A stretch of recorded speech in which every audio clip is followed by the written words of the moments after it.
شمشیر بے نیام حضرت خالد بن ولید part number 83 اپنا اسلامک اسٹوڈیو۔ ناظرین، جب جازویہ عورت شیر کو بتا رہا تھا کہ اسے میدان جنگ تک پہنچنے کا موقع ہی نہیں ملا، اس وقت الیس میں صورتحال کچھ اور ہو چکی تھی۔ جازویہ اپنے دوسرے سالار جابان کو لشکر دے آیا تھا اور اس نے جابان سے کہا تھا کہ وہ اس کی واپسی تک مسلمانوں سے لڑائی سے گریز کرے۔ ناظرین، جابان الیس کے کہیں قریب تھا۔ اسے ایک اطلاع یہ ملی کہ عیسائیوں کا ایک لشکر الیس کے گرد و نواح میں جمع ہے، اور دوسری اطلاع یہ ملی کہ مسلمانوں کا لشکر الیس کی طرف بڑھ رہا ہے۔ ناظرین، جابان کے لیے حکم تو کچھ اور تھا، لیکن اس اطلاع پر کہ مسلمان پیش قدمی کر رہے ہیں وہ خاموش نہیں بیٹھ سکتا تھا۔ اس نے اپنے لشکر کو کوچ کا حکم دیا اور الیس کا رخ کر لیا۔ ناظرین، ابھی جازویہ واپس نہیں آیا تھا، جابان تک عورت شیر کا بھی کوئی حکم نہیں پہنچا تھا، چونکہ وہ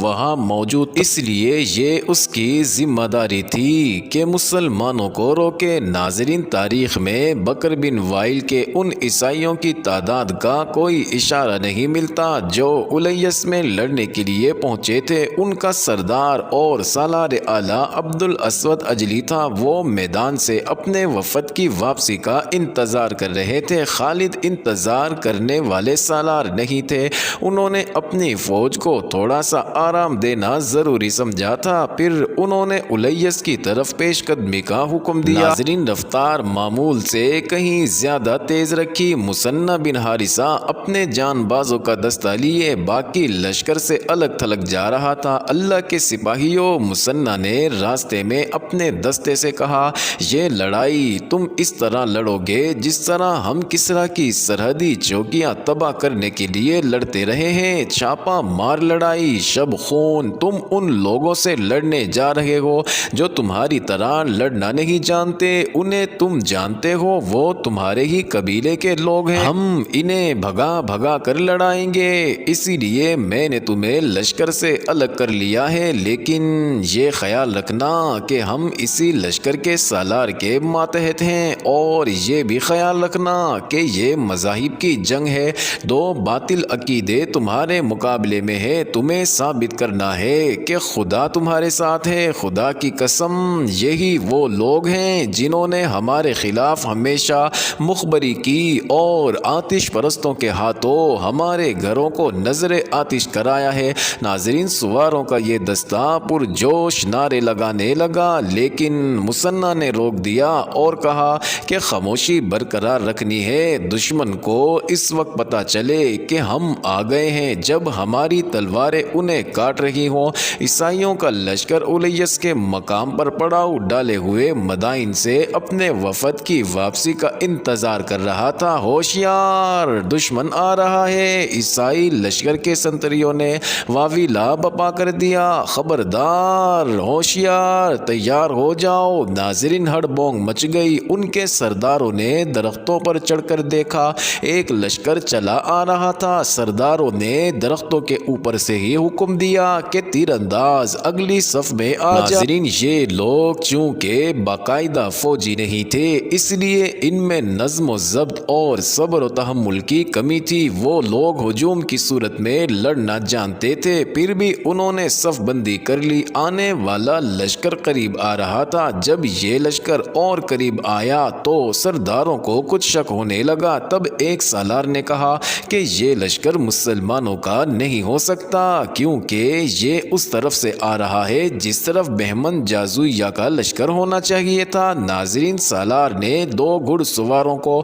یہ کہہ کر دوڑا دیا کہ جا کر دیکھو یہ کس کا لشکر ہے، یہ دوست ہیں۔ ایک سوار نے پیچھے مڑ کر بلند آواز سے کہا، یہ فارس کی فوج ہے، یسوع مسیح کے پجاریوں! درخت سے سالار اعلیٰ نے چلا کر کہا، تمہاری مدد کے لیے مدائن سے فوج آ گئی ہے۔ ناظرین، عیسائی نعرے لگانے لگے اور تھوڑی دیر بعد جابان کا لشکر عیسائیوں کے پڑاؤ میں آ گیا۔ ناظرین، جابان نے اس تمام لشکر کی کمان لے لی اور عیسائی سرداروں سے کہا کہ اب وہ اس کے تمام حکم اور ہدایات کے پابند ہوں گے۔ جابان نے عیسائیوں کا حوصلہ بڑھانے کے لیے پرجوش تقریر تعمیر کی جس میں اس نے انہیں بتایا کہ اب انہیں پہلی تینوں شکستوں کا انتقام لینا ہے اور تم اپنی جوان عورتوں کو بھی ساتھ لائے ہو۔ جابان نے کہا اگر تم ہار گئے تو یہ عورتیں مسلمانوں کا مال غنیمت ہوں گی، انہیں وہ لونڈیاں بنا کر لے جائیں گے،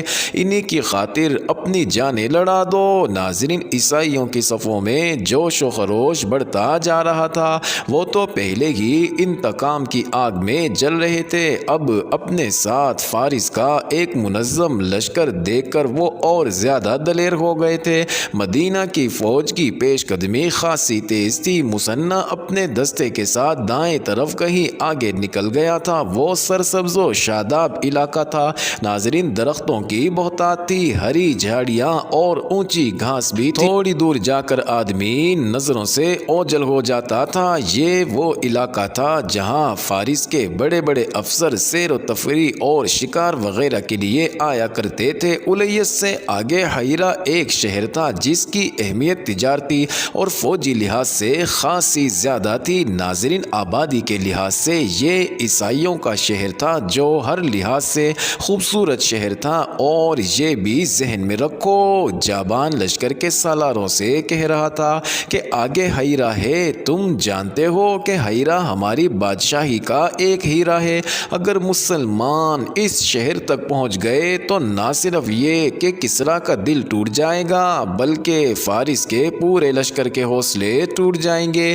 حیرہ مدائن سے زیادہ قیمتی ہے، سبزہ زار میں ایک گھڑ سوار جیسے تیرتا چلا آ رہا ہو۔ ناظرین، خالد اپنے لشکر کے وسط میں تھے، کسی اور کو اس سوار کی طرف بھیجنے کی بجائے انہوں نے اپنے گھوڑے کو ایڑ لگائی اور اس سوار کو راستے میں جا لیا۔ ناظرین، وہ مثنیٰ بن حارثہ کے دستے کا ایک سوار تھا، ابن حارثہ کا پیغام لایا ہوں۔ سوار نے خالد سے کہا الیس کے میدان میں آتش پرستوں کی فوج بھی آ گئی ہے، ابن حارثہ نے کہا ہے کہ سنبھل کر آگے آئیں، فوراً واپس جاؤ۔ خالد نے سوار سے کہا اور مثنیٰ سے کہو کہ اڑ کر مجھ تک پہنچے۔ ناظرین، مثنیٰ کا قاصد یوں غائب ہو گیا جیسے اسے زمین نے نگل لیا ہو، اس کے گھوڑے کے ٹاپ کچھ دیر تک سنائی دیتے رہے جو درختوں میں سے ہی گزرتی ہوا کی شان میں تحلیل ہو گئے۔ ناظرین، خالد واپس اپنے لشکر میں آئے اور اپنے سالاروں کو بلا کر انہیں بتایا کہ آگے صرف بکر بن وائل کے لوگ ہی نہیں بلکہ مدائن کا لشکر بھی ان کے ساتھ آ ملا ہے۔ انہوں نے اپنے سالاروں کو یہ بھی بتایا کہ مثنیٰ بن حارثہ آ رہا ہے۔ انہوں نے پہلے کی طرح سالار عاصم بن عمرو اور سالار عدی بن حاتم کو دائیں اور بائیں پہلو میں رکھا۔ زیادہ دیر نہیں گزری تھی کہ مثنیٰ یوں آ پہنچا جیسے وہ واقعی اڑ کر آیا ہو۔ ابن حارثہ، خالد نے کہا، کیا تم نے اپنی آنکھوں سے فارس کے لشکر کو عیسائیوں کے ساتھ دیکھا ہے؟ مثنیٰ بن حارثہ نے صرف دیکھا ہی نہیں تھا بلکہ اس نے جان بازی کا مظاہرہ کر کے بہت کچھ معلوم کر لیا تھا۔ اس نے اپنے جاسوس آگے بھیج رکھے تھے، انہوں نے اسے اطلاع دی تھی کہ مدائن کی فوج عیسائیوں سے آ ملی ہے۔ مثنیٰ نے پوری معلومات حاصل کرنے کا ارادہ کر لیا۔ ناظرین، رات کو اس نے اپنے ساتھ 3 سوار لیے اور دشمن کے پڑاؤ کے قریب جا کر گھوڑوں سے اترے اور انہیں ایک درخت کے ساتھ باندھ دیا اور وہاں سے وہ چھپ چھپ کر اور جہاں ضرورت پڑی وہاں پیٹ کے بل رینگ کر پڑاؤ کے نزدیک چلے گئے۔ ناظرین، آتش پرستوں کے سنتری پڑاؤ کے ارد گرد گھوم پھر رہے تھے۔ یہ سفر سن 12 ہجری کے وسط کی راتیں تھیں، آدھے چاند کی چاندنی تھی جو فائدہ بھی دے سکتی تھی نقصان بھی۔ ناظرین، 2 سنتری ان کے سامنے سے گزر گئے، انہیں پیچھے سے جا کر پکڑا جا سکتا تھا لیکن ان کے پیچھے پیچھے ایک گھڑ سوار آ رہا تھا۔ اس نے اپنے سنتریوں کو آواز دے کر روک لیا اور ان کے پاس آ کر انہیں بیدار اور ہوشیار رہنے کو کہنے لگا۔ وہ کوئی کماندار معلوم ہوتا، مسلمان رات کو تو حملہ نہیں کر سکتے۔ ایک سنتری نے کہا، پھر بھی ہم بیدار اور ہوشیار ہیں، تم سپاہی ہو؟ گھڑ سوار نے حکم کے لہجے میں کہا، جو ہم کماندار جانتے ہیں وہ تم نہیں جانتے۔ مسلمانوں کا کچھ پتہ نہیں وہ کس وقت کیا کر گزرے، انہیں عام قسم کا دشمن نہ سمجھو۔ اور تم نے مثنیٰ بن حارثہ کا نام نہیں سنا؟ کیا کیا تم نہیں جانتے کہ کسریٰ نے مثنیٰ کے سر کی کتنی قیمت مقرر کر رکھی ہے؟ تم اگر اسے زندہ